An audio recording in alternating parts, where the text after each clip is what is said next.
Welcome to the Pennywise Financial Podcast. This is Constantine today from Monarch Wealth Management.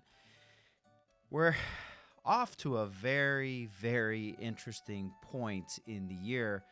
The final weeks of trading. Everybody is ramped up on buying Christmas gifts and thinking about holidays. We just finished Thanksgiving. And here we are rounding off the very first week here in December. In upstate New York, we got some white stuff laying on the ground, which is nice. I like the cold. If you're going to give me the cold, give me the snow. So anyhow, it's been a while since I've done a show flying solo. We've got Con Solo here, little dad joke. Anyhow, let's take a look at the markets and how things are doing right now. We'll start off with the Dow Jones Industrial. Year to date, it's up about 9% and change, so that's doing pretty good. If we look at the S&P 500, we're up 19.3%. And the NASDAQ, the top tech-based companies, we look at those, year to date is up about 36.9%. So last year, not a very good year, down between 35 to 40, depending on where you invested. And this year, it's up about 36 and change. We'll come back to that in just a minute. But the Russell 2000, small cap companies, year to date is up 6.8. Not too bad there. The XLE, that's the Energy Select Spider ETF, year to date is down about 3%. Switching gears and going to financials, we think of rising interest rates and banks being more profitable, them being able to charge you more if you want to borrow for a car or house or credit cards, is up about 4.6% this year. Real estate is up 2.9%.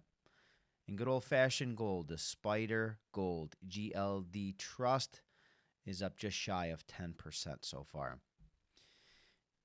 And when we think of the cryptocurrencies, I know that the past few years they kind of lost some momentum, lost some steam last year and a half, 2 years, but so did everything else, right? Especially last year. So it's kind of this risk-off mentality of people not wanting to invest in cryptocurrencies. And that included not just the widely traded coins, the most popular ones, things like Bitcoin, but also included Ethereum and Litecoin and Dogecoin and all the other coins that you can think of. So this year is a very different year. We talked about the NASDAQ, the tech-based companies, and how they've been performing so far this year. How about the Grayscale Bitcoin Trust? That's the GBTC. It's up 334%. It's 334% this year so far. So that's pretty interesting to see, positive return over 300% in just 1 year. I know it might be at a drop in the bucket compared to other years with Bitcoin, but that's quite a rebound from last year and the years prior. And then the Grayscale Ethereum Trust, that's the ETH. And that one, Ethereum, ETHE, is up about 287% this year. So pretty close to what Bitcoin has done, the Bitcoin Trust. And then the final coin, the smallest of the big three there, the Litecoin Trust is up 340% so far year to date. So if we think about the numbers I just rattled off, Dow Jones, the top 30 companies tend to be industrial based, but that's changing, and that has changed over time. Lost less money last year than the other indices, but this year is up 9%. Now that started to really happen, I'd say, at the tail end of October. If we look at October 27th, the index at that point was traded around 32,400, and it rallied from that October 27th date to December 1st. That was kind of its peak at 36,245. So pretty close. A lot of that rally, a lot of that gain, that 9% plus gain happened from that period of time. It was trending downward. If we look at pretty much throughout 2023, we started off the year January 3rd around 33,000. So it went from that 33,000 to 36,000. We had some hiccups really from the summer months, that July 31st to a low point in October, and we've seen that rally start to take off. As that widens and kind of broadens, we look at the S&P 500, top 500 companies. So it's a pretty common one to know. Most folks will compare their investments to the S&P and take a look to see if they've outperformed or they've underperformed. So if we look at the beginning of the year, January 3rd, the index was trading around 3,800. We're sitting at about 4,500 right now. And the same type of trend, if I look at the peak here, around July 31st was the peak, 4,500. And it went down to a low October 27th. So same exact trend. And we can see it reached 45.94. We're not quite there. So we're kind of retesting those waters that we found back at the end of July. And then the NASDAQ. So the NASDAQ's a little different than the other two major indices. If I look at the beginning of the year, this started around 10,386. Sitting at 14,210, and this is an all-time high for the year.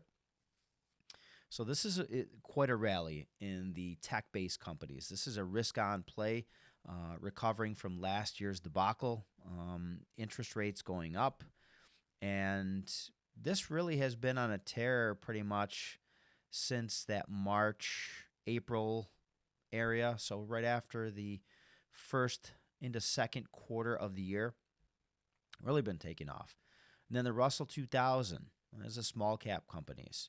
Smaller companies do a little bit worse, I guess you might say, in an economy that's going down, meaning people are spending less robust, heading into recession, or kind of a stagnant economy.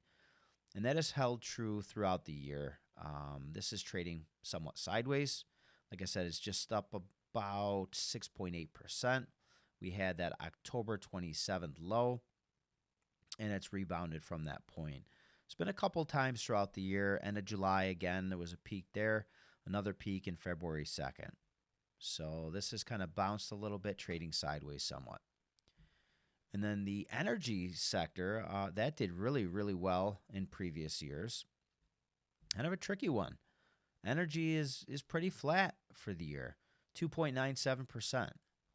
So energy has been a tough place to be. And same thing with financials. So financials, we talked about regional banks. We talked about the revaluations and reset on those. And we had some bank failures and things like that happen. But now interest rates are paying, 4 or 5% for a lot of regional banks. Even some of the larger banks are paying more money for CDs and savings accounts. So it's been a place to park cash for a lot of folks who are kind of nervous and scared, wanted to see some positive returns despite what happened last year. So that overall index, the XLF, the financial sector, is up just under 5% for the year. In real estate, 2.8%. That did reach a low. If we look at that low, that happened around the end of October. So really, we're starting to see a trend here that October, heading into the fourth quarter of 2023, we really started to see that things were changing on the course of how people felt about the economy, their perception, their comfort, in the fact that, hey, look, we might have a soft landing. Not quite sure what that soft landing looks like, but that is something to think about.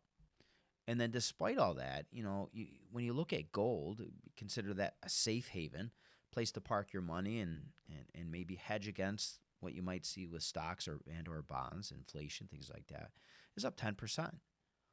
So we looked at the Dow Jones, we looked at the S&P, we looked at the NASDAQ, the small caps, just about everything except energy, and that includes gold, is positive. Now, not quite as positive as some of these digital assets like the Grayscale Bitcoin Trust or Ethereum or Litecoin. But this is still showing a positive rate of return, which is nice to see for clients, for folks looking for that type of safety, protection, and things like that. So we want to talk about some things that you might want to think about before the end of the year.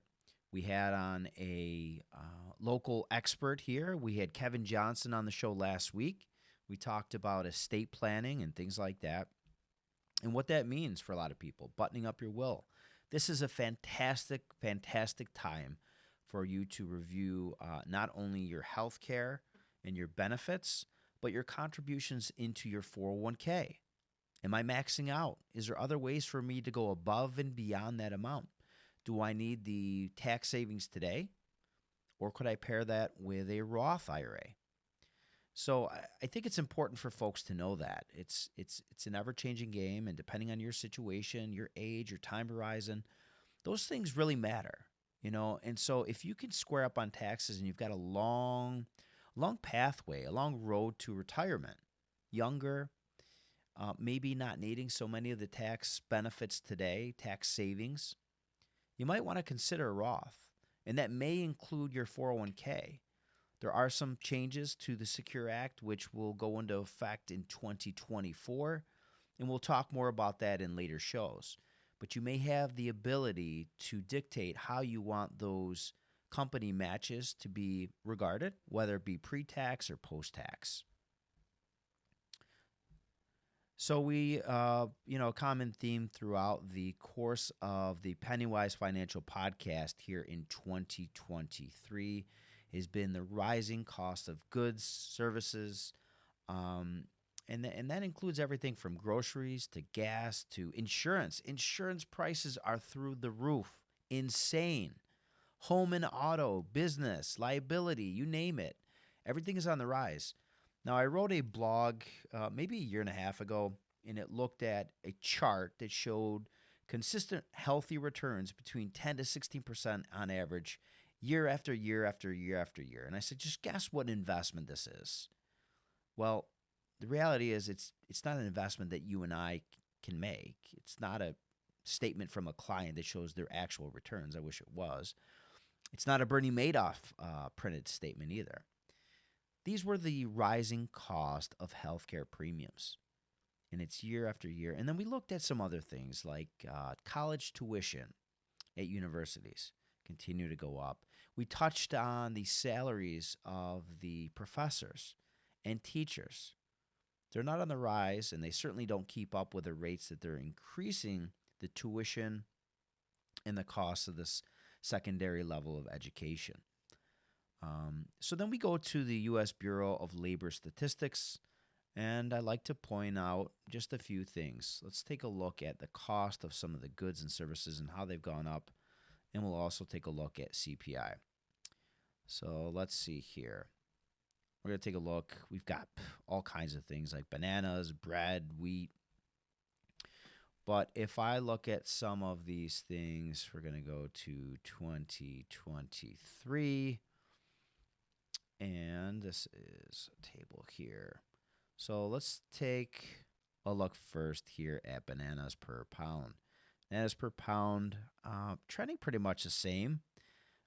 Going back even 20 years. It's trading around, I don't know, I say trading. Cost of bananas per pound was about 50 cents per pound back in 2003. Here we are today, 63 cents a pound. So not much change there. And how about bread? We look at bread, white pan per pound. So back 20 years ago, it was about 97 cents per pound. And here we are today. Look at the cost today. We're looking at $1.97. So it went from 95 cents to $1.97, almost doubled in 20 years. And that is the cost of bread. I can tell you that it was pretty flat up until about maybe 2 or 3 years ago, 2019. Traded at right around $1 or so for a pound of white bread. Moving on to chicken, fresh. Well, we saw the cost of chicken wings kind of spike, and that happened in 2019. That little spike, and then things came back down. So if we look at 20 years ago, cost of fresh chicken per pound was about $1.02. Fast forward 20 years later, here we are at $1.93. So very similar to the same trend we saw in bread. And then, of course, eggs. People like to talk about the cost of eggs, how expensive it is.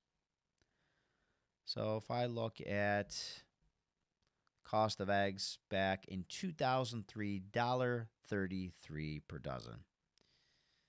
And believe it or not, from $1.33 to $2.04, that's not even the high point.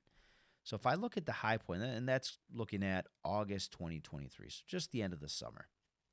If I go back to January, at the very beginning of the year, the average, get this, the average per dozen for a dozen eggs was $4.82.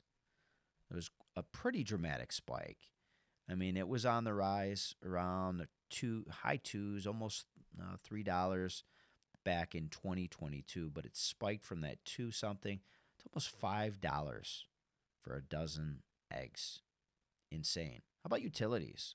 We all have to pay for things like gas, especially this time of year. Gas and electric bills sometimes go up between $200 to $300 a month, sometimes higher, depending on your insulation and your home's condition. But if we look at piped gas per thermal in 2003 was 98 cents. And we are today sitting at about $1.39. So not a ton of change, although I will say it was almost $2 per thermal in January. That has come down since. So that's good to see. Gasoline. Gasoline. If you have an SUV, if you have a non-efficient vehicle, pretty much anything, I don't know, 2005 or older, you definitely felt things. But 20 years ago, the cost of a regular unleaded gas, a gallon of gas, $1.60 in 2003. We saw a couple of spikes. We can go back to 2008. This was July. It was $4 a gallon. Another spike we saw just under $4 was in 2011. And then we sat in the $2.20, $2.30 a gallon. Got as low as $1.88. This was April 2020. So you think of catastrophic events, people not traveling. You think of COVID and what happened in that era. $1.88 a gallon. I guess people were saving money, but they weren't really putting a lot in gas. People weren't going anywhere. They're going to the grocery store. They were hiding out at home. People were working hybrid, remote. Then, of course, you had your frontline employees, your frontline workers that had to go to work, that were there at the hospital fighting and doing what they could. $1.88 a gallon. That's what people were paying.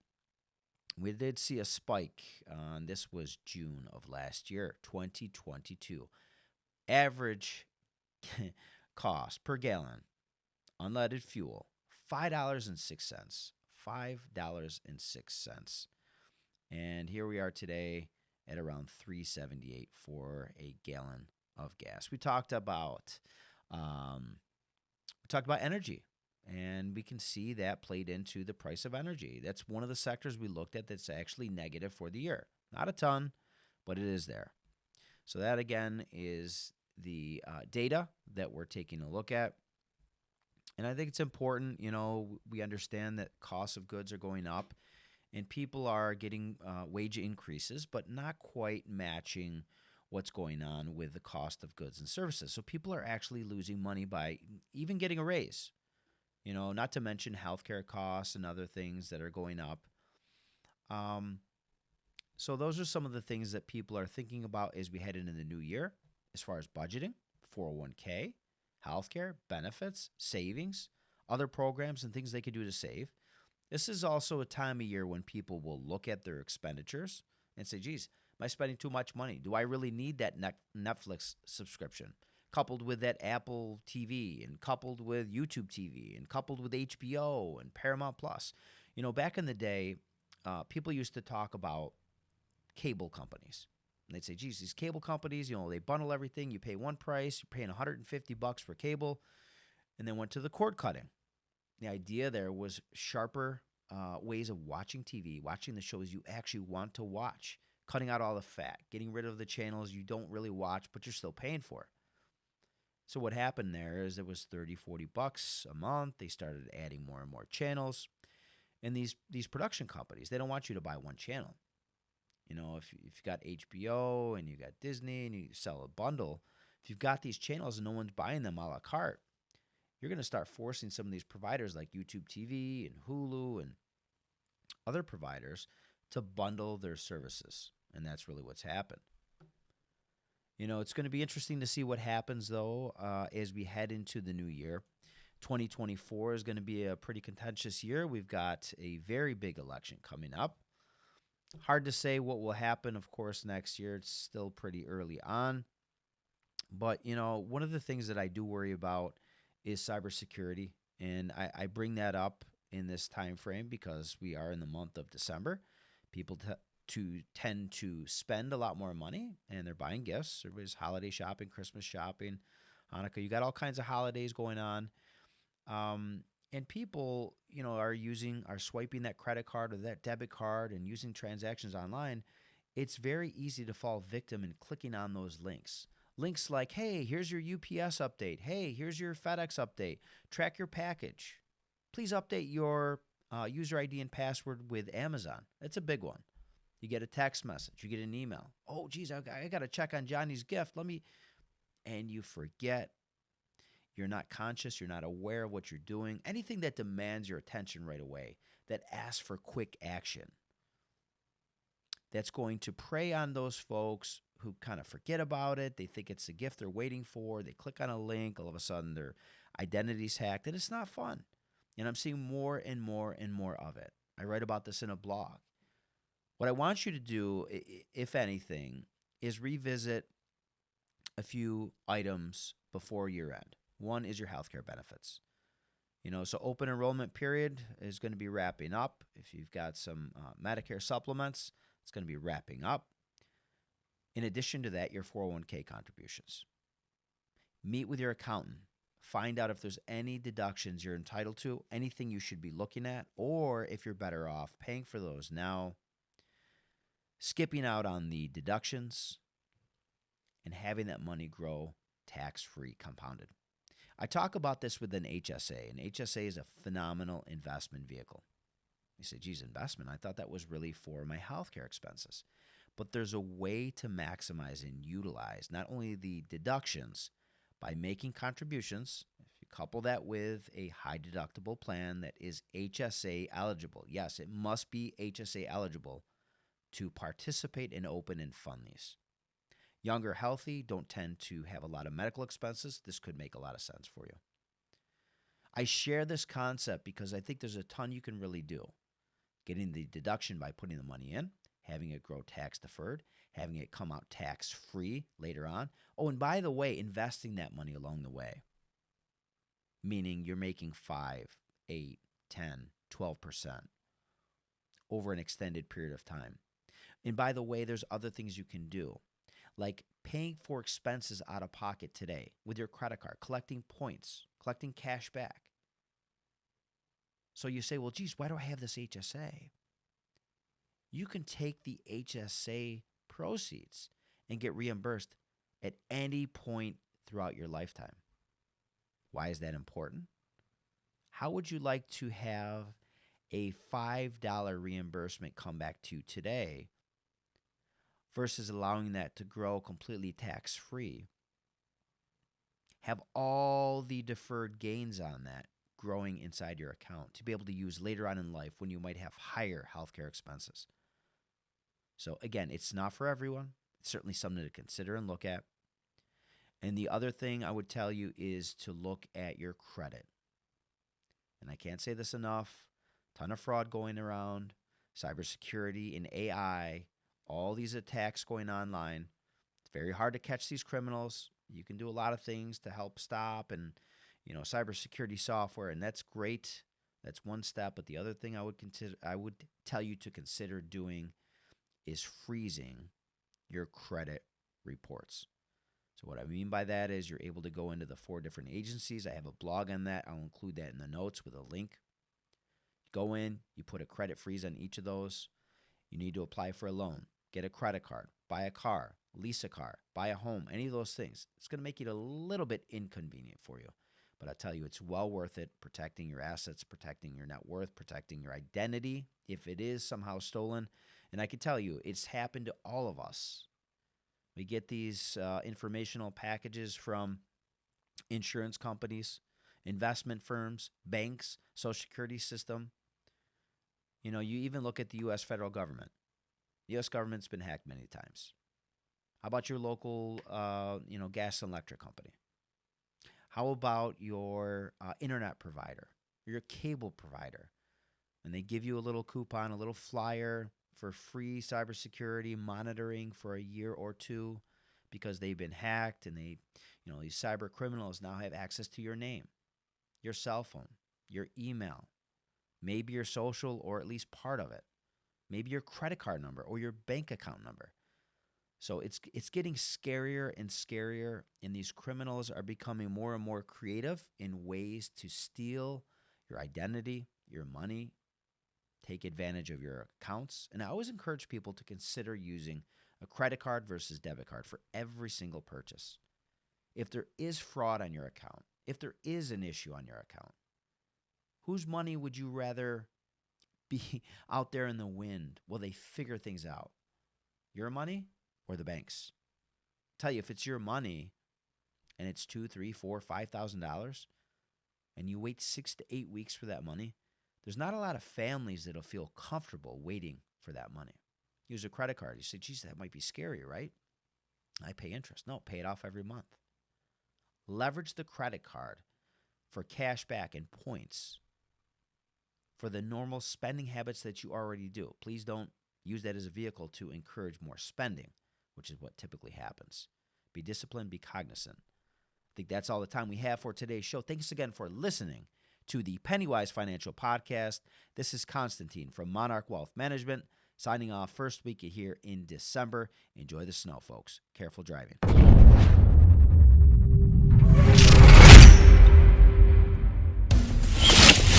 You've been listening to Pennywise Financial, brought to you by Monarch Wealth Management.